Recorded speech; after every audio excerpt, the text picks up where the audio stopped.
Tidak ada henti-hentinya. Tidak ada kapok-kapoknya, Baginda selalu memanggil Abu Nawas untuk dijebak dengan berbagai pertanyaan atau tugas yang aneh-aneh.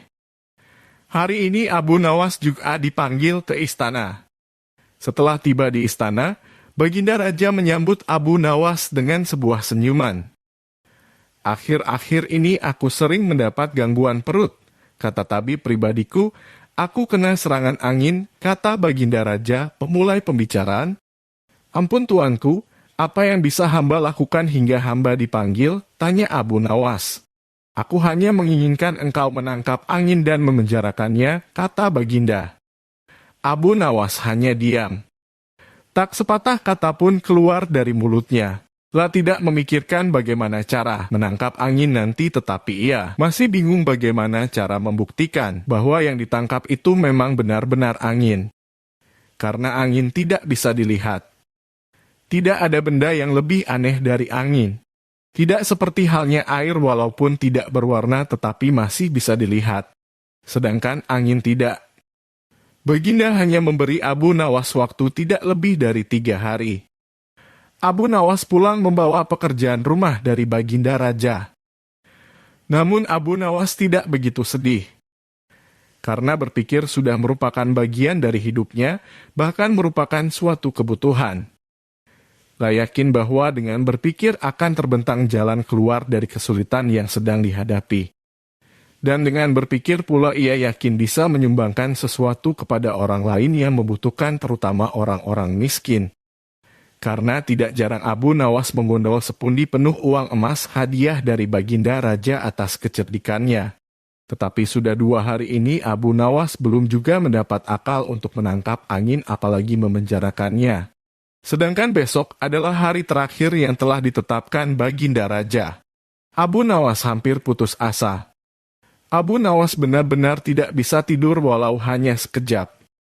Mungkin sudah takdir kayaknya kali ini Abu Nawas harus menjalani hukuman karena gagal melaksanakan perintah Baginda.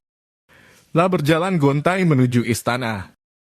Di sela-sela kepasrahannya kepada takdir ia ingat sesuatu, yaitu Aladin dan lampu wasiatnya. Bukankah jin itu tidak terlihat? Abu Nawas bertanya kepada diri sendiri. Lah berjingkrak girang dan segera berlari pulang. Sesampai di rumah ia secepat mungkin menyiapkan segala sesuatunya kemudian menuju istana. Di pintu gerbang istana Abu Nawas langsung dipersilahkan masuk oleh para pengawal karena Baginda sedang menunggu kehadirannya. Dengan tidak sabar Baginda langsung bertanya kepada Abu Nawas. Sudahkah engkau berhasil memenjarakan angin, hai Abu Nawas? Sudah Paduka yang mulia. Jawab Abu Nawas dengan muka berseri-seri sambil mengeluarkan botol yang sudah disumbat. Kemudian Abu Nawas menyerahkan botol itu. Baginda menimang-nimang botol itu. Mana angin itu, hai Abu Nawas? Tanya Baginda. Di dalam, tuanku yang mulia, jawab Abu Nawas penuh taksim. Aku tak melihat apa-apa, kata Baginda Raja. Ampun tuanku, memang angin tak bisa dilihat, tetapi bila Paduka ingin tahu angin, tutup botol itu harus dibuka terlebih dahulu. Kata Abu Nawas menjelaskan. Setelah tutup botol dibuka, Baginda mencium bau busuk. Bau kentut yang begitu menyengat hidung. Bau apa ini, hai Abu Nawas? Tanya Baginda marah. Ampun tuanku yang mulia, tadi hamba buang angin dan hamba masukkan ke dalam botol. Karena hamba takut angin yang hamba buang itu keluar, maka hamba memenjarakannya dengan cara menyumbat mulut botol. Kata Abu Nawas ketakutan. Tetapi Baginda tidak jadi marah karena penjelasan Abu Nawas memang masuk akal. Dan untuk kesekian kali Abu Nawas selamat.